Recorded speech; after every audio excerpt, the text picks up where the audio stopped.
Bona tarda a tothom. Soc Javier López, membre del Consell Ciutadà de Podem Badalona i número 4 a la llista de Guanyem Badalona en Comú. Tenia 3 minuts, m'han dit que m'he de donar pressa, o sigui que entre el nerviós que estic hauré de llegir una miqueta. Com ja han dit els meus companys, amb aquesta candidatura volíem fer possible la unió de diferents sensibilitats per treballar en un projecte en comú. Jo personalment estic aquí per representar persones com el Fernando. En Fernando és un company de 50 anys que es barallava amb la televisió dia rere dia, veient com ens prenen el pèl, i la seva companya li diu: Fernando, per què no fas alguna cosa en positiu? I el Fernando diu: pues jo vull canviar la ràbia per il·lusió, i s'apropa a nosaltres i comença a treballar. Tenia un petit somni, que era omplir la plaça del Gran Sol d'unitat popular. Fernando, lo hemos conseguido.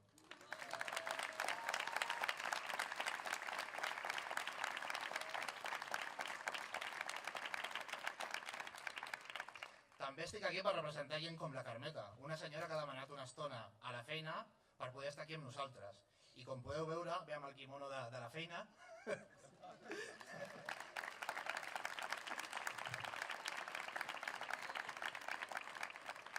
Com veieu, no som polítics professionals, però som gent amb ganes de canviar aquest model de ciutat que ens han imposat i que vol treballar amb honestedat. I que la gent honesta, com tots els que estem aquí, s'apropi a la política és un fet revolucionari.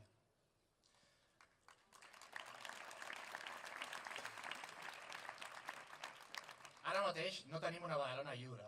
La van tacar traïdors i corruptes. Per això tenim que fer-la de nou. Fer-la amb els veïns per als veïns. S'ha acabat això d'esperar temps millors. Hem d'anar a buscar-los. Per això estem aquí. És per això que vaig entrar a Guanyem, per apostar per la unitat popular.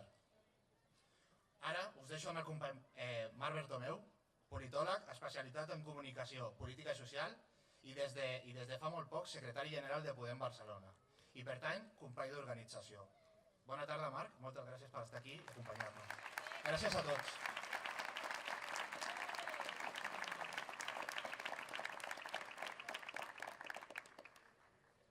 Bé, això no s'aguanta. Bona tarda a totes i tots. La veritat és que és molt impactant poder estar aquí perquè jo no sóc ningú. Estic aquí i m'he trobat en una situació extraordinària, una situació tan extraordinària com, per exemple, compartir taula amb persones tan extraordinàries com les que tenim aquí.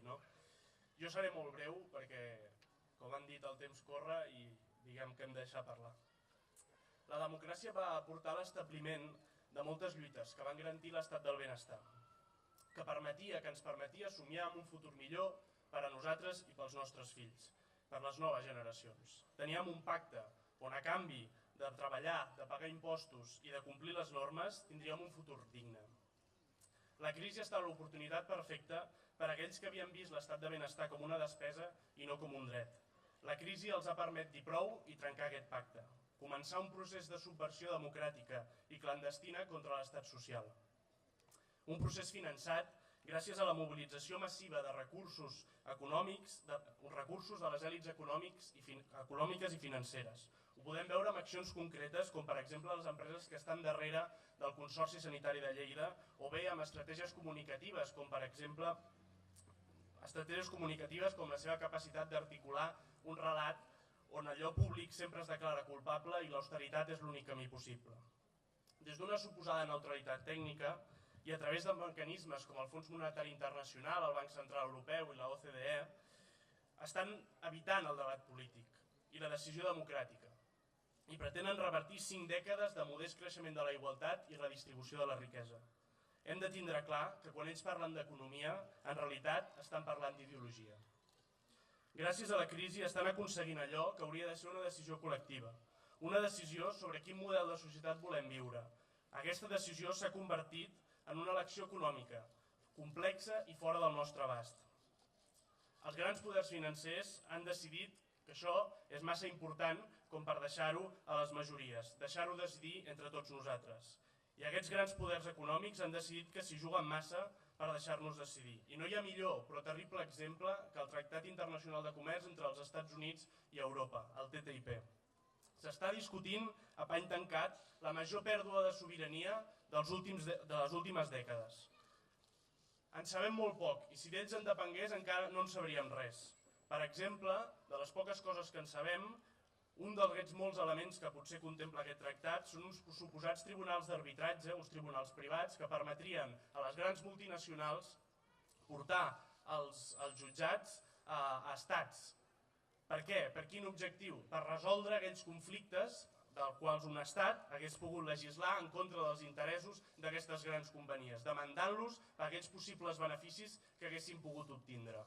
Això ho podem veure en un cas que hagués pogut passar en cas que s'apliqués el TTIP, que és el cas d'Uber, una aplicació que permetia a particulars posar-se en contacte entre uns i els altres per tal de marginar un sector que manté a milers de famílies al nostre país com és el sector del taxi. Doncs bé, un jutge va prohibir aquesta aplicació en el nostre país i si el TTIP s'aprovés, sense el nostre consentiment, sense el nostre coneixement i a l'empara de molts dels grans partits que li donen suport d'esquenes a nosaltres, aquesta empresa hagués pogut demandar l'estat espanyol i entre tots haguéssim de pagar les suposades pèrdues que ells haguessin calculat.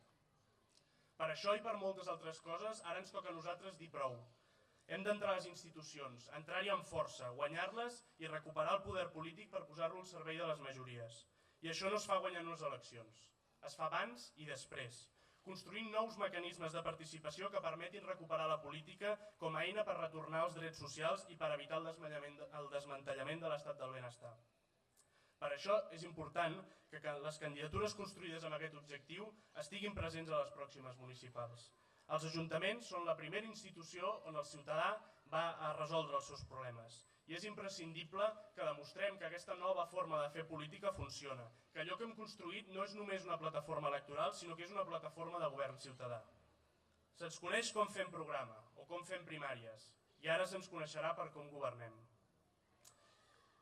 Una de moltes d'aquestes coses que quan parlem de nova política sembla un element estrany, però potser per resumir, una de les coses més rellevants d'aquesta onada de mobilitzacions post-15M ha estat, com ha dit el company abans, haver retornat la il·lusió a molta gent.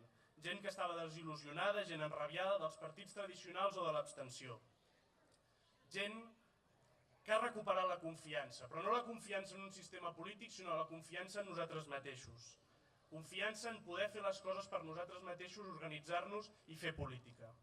Durant aquest últim any m'he trobat amb una situació repetida en diverses ocasions. Gent s'acostava a les assemblees i ens deia no ens falleu. Els que som aquí bé ho sabem, però cal no parar de recordar que per no fallar hem d'emputxar i hem d'exigir i hem de recolzar quan faci falta a les nostres institucions, perquè aquells que estan a les institucions actualment podem ser nosaltres el dia de l'endemà. Aquest 2015 tenim un cicle electoral que pot fer trontollar i farà trontollar els dos grans partits del règim del 78. Hem obert ja una escletxa al bipartidisme i ara ens toca fer fora de les parcel·les de poder aquells que l'han utilitzat per fer un modus vivendi que en molts casos ha esdevingut corrupte. Per aquests motius és important que guanyem Badalona. Que guanyem Badalona aconsegueixi fer fora un alcalde que va encara més enllà, que utilitza el patiment per perpetuar-se al govern i seguir aplicant polítiques xenòfobes. Que un alcalde que entén com a molèstia els drets fonamentals dels ciutadans d'aquesta ciutat. L'hem de fer fora a ell i a tots els alcaldes que refusen defensar les necessitats més bàsiques dels ciutadans, com un habitatge digne, com viure sense la por de patir un desnonament o que tallin la llum i l'aigua. Donem suport, per tant, a Guanyem Badalona perquè és la candidatura que reuneix aquest doble objectiu, fer fora l'Albiol i fer polítiques socials al servei de tots els ciutadans de Badalona. En resum, hem de guanyar Badalona per recuperar la ciutat. Moltes gràcies.